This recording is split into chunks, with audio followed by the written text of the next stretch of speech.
नमस्कार और गंगा एजुकेशन में आपका पुनः स्वागत है। इस प्लेटफॉर्म पर आपको विधिक क्षेत्र से संबंधित महत्वपूर्ण विषयों पर व्याख्यान, विधि से जुड़े हुए प्रतियोगी परीक्षाओं की तैयारी, महत्वपूर्ण कानूनी तथ्य तथा विधिक इतिहास से संबंधित सामग्री सरल और व्यवस्थित रूप में उपलब्ध होगी। नमस्ते दोस्तों, welcome back to Ganga education.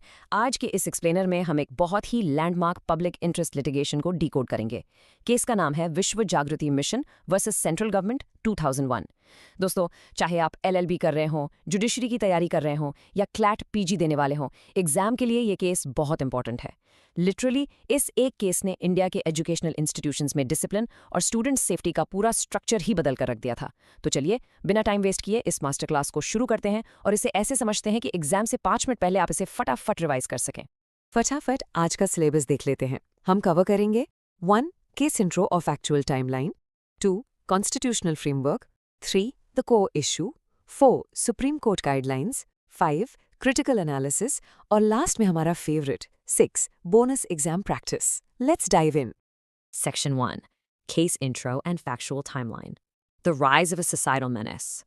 ध्यान रखिए, ये कोई टिपिकल क्रिमिनल केस नहीं था, बल्कि एक वाइडस्प्रेड एकेडमिक क्राइसिस को क्योर करने के लिए फाइल की गई PIL थी। फैक्ट्स को एक क्रोनोलॉजिकल स्टोरी की तरह समझते हैं। लेट 1990s का टाइम था और कॉलेजेस में स्टूडेंट रैगिंग के इंसिडेंट्स अचानक से बहुत तेजी से बढ़ गए थे। मतलब सिचुएशंस बिल्कुल आउट ऑफ कंट्रोल हो रही थी। इस प्रॉब्लम को टैकल करने के लिए 1998 में विश्व जागृति मिशन ने सुप्रीम कोर्ट में रिट पिटिशन 656 फाइल की। Fast forward to March 2001, university grants commission यानी UGC ने अपनी रिटन गाइडलाइंस सुप्रीम कोर्ट को सबमिट की। अब यहाँ एक इंटरेस्टिंग चीज हुई। मई 2001 आते आते सुप्रीम कोर्ट समर वेकेशंस के लिए बंद होने वाली थी, बट सिचुएशन कोर्ट को इतनी अर्जेंट लगी कि उन्होंने छुट्टियों से ठीक पहले इंटरवीन किया और ये हिस्टोरिकल इंटरिम ऑर्डर पास कर दिया। अब सुप्रीम कोर्ट ने डायरेक्टली रैगिंग को डिफाइन कैसे किया, इस डेफिनेशन को केयरफुली नोट कर लीजिए। कोर्ट ने क्लियर किया कि कोई भी डिसऑर्डरली कॉन्डक्ट, चाहे वो राउडी एक्टिविटीज हों, टीजिंग हो या फ्रेशर्स को रूडली ट्रीट करना हो जिससे उन्हें साइकोलॉजिकल हार्म या डर लगता हो, वो रैगिंग है। यहाँ कोर्ट ने 2 कोर साइकोलॉजिकल मोटिव्स पकड़े, सीनियर्स का सैडिस्टिक प्लेजर और अपनी सुपीरियर पावर को शो ऑफ करना। एग्जाम में डायरेक्ट कोट करने के लिए ये डेफिनेशन एब्सोल्युटली क्रूशियल है। आगे बढ़ते हैं सेक्शन 2 पर, constitutional framework, the legal power behind the order. ये पार्ट आपके मेंस आंसर्स के लिए सबसे हैवी और स्कोरिंग है। उस टाइम पर हमारी कंट्री में कोई proper national anti ragging law था ही नहीं। बेसिकली एक बड़ा लेजिस्लेटिव वैक्यूम था। तो सुप्रीम कोर्ट ने क्या किया, उन्होंने आर्टिकल 32 और आर्टिकल 142 को इन्वोक किया। आर्टिकल 142 सुप्रीम कोर्ट को एक यूनिक पावर देता है किसी भी पेंडिंग मैटर में कंप्लीट जस्टिस डिलीवर करने की। जब तक पार्लियामेंट लॉ नहीं बनाती तब तक SC इस पावर का यूज करके गाइडलाइंस एनफोर्स कर सकती है। ये सेक्शंस एग्जाम में फ्रीक्वेंटली पूछे जाते हैं दोस्तों, तो इन्हें अपने नोट्स में पक्का हाईलाइट कर लेना। Now section 3, the core issue, police versus institution. आखिर स्टूडेंट्स को डिसिप्लिन करना किसकी जिम्मेदारी है? कोर्ट के सामने एग्जैक्टली डिलेमा क्या था? डिलेमा ये था कि क्या रैगिंग को प्योरली एक क्रिमिनल और पुलिस मैटर माना जाए या फिर एक एकेडमिक डिसिप्लिनरी इशू जिसे कॉलेज मैनेजमेंट हैंडल करे। ट्रेडिशनल क्रिमिनल अप्रोच कहती है कि सीधा पुलिस को बुलाओ और जेल टाइम दो, पर इससे स्टूडेंट्स में हमेशा एक कांस्टेंट फियर बना रहेगा, राइट? तो सुप्रीम कोर्ट ने यहाँ एक इंपॉर्टेंट प्रिंसिपल दिया। उन्होंने अप्रोच टोटली चेंज की और इंस्टीट्यूशनल डिसिप्लिनरी अथॉरिटी को एम्पावर किया।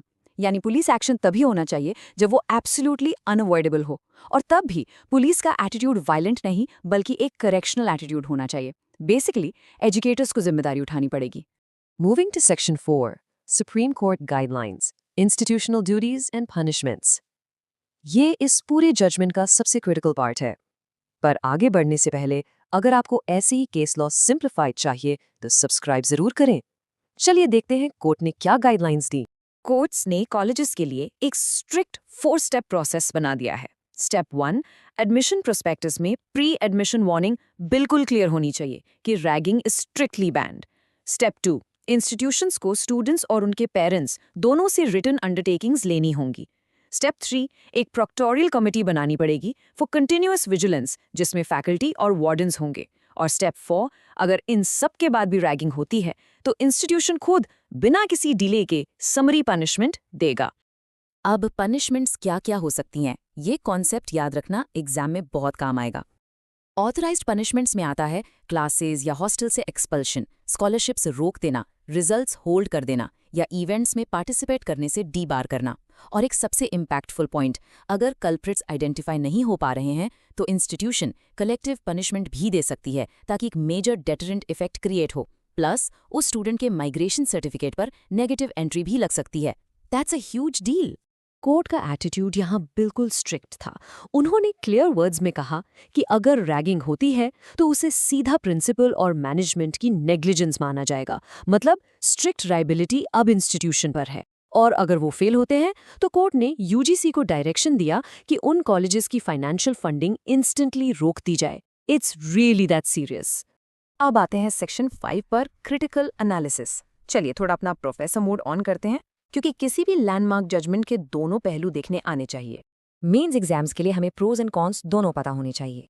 एक तरफ इस जजमेंट की सबसे बड़ी स्ट्रेंथ ये थी कि इसने आर्टिकल 142 का एकदम ब्रिलियंट यूज किया और लेजिस्लेटिव गैप को इंटेलिजेंटली फिल किया, जिससे स्टूडेंट्स इमीडिएट क्रिमिनलाइजेशन से बच गए। लेकिन क्रिटिसिज्म क्या है? क्रिटिसिज्म ये है कि इसने traditional legislative law making process को बाईपास कर दिया। और एक और वीकनेस ये है कि ये पूरा फ्रेमवर्क इंस्टीट्यूशन की अपनी ऑनेस्टी पर बहुत ज़्यादा डिपेंड करता है। सोचिए, कई बार कॉलेजेस अपनी रेपुटेशन बचाने के चक्कर में रैगिंग क्राइम्स रिपोर्ट ही नहीं करते। ये न्यूआंसेस आपको ऐसे टाइप क्वेश्चंस में डेफिनेटली लिखने चाहिए। इस इंटरिम ऑर्डर का लॉन्ग टर्म इम्पैक्ट बहुत मैसिव था। इसने लीगली बर्डन पुलिस से हटा के एजुकेशनल इंस्टीट्यूशंस पर डाल दिया। यूजीसी को anti ragging publicity campaigns mandate किए गए। ये केस हमें ये प्रिंसिपल देता है कि एकेडेमिया में कलेक्टिव पनिशमेंट वैलिड हो सकती है। और आगे चलकर इसी जजमेंट ने पूरी कंट्री में stricter state level anti ragging laws की सॉलिड फाउंडेशन रखी। फाइनली आते हैं सेक्शन 6 पर, bonus exam practice. Let's see आपने कितना ध्यान से सुना और आपके कॉन्सेप्ट्स कितने क्लियर हैं। पहला एमसीक्यू आपके सामने है। Under which constitutional provision did the Supreme Court issue interim guidelines in the Vishwa Jagrati Mission case? आपके ऑप्शंस हैं A. Article 141, B. Article 142, C. Article 226 या फिर D. Article 36. Take a couple of seconds to guess.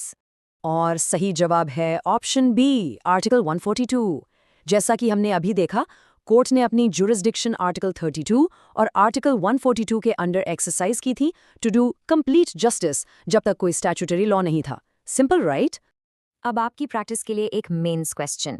Discuss the Supreme Court's rationale for prioritizing institutional disciplinary authority over police intervention in the Vishwa Jagrati Mission 2001 case. इस open ended concept question को आप definitely attempt करिएगा। ध्यान रखना कि आप student welfare और correctional attitude वाले पॉइंट्स जरूर इंक्लूड करें। तो दोस्तों, यहाँ हमारा ये केस एक्सप्लेनर कंप्लीट होता है, पर इसे रैप अप करने से पहले एक सवाल छोड़ के जा रहा हूँ आपके लिए।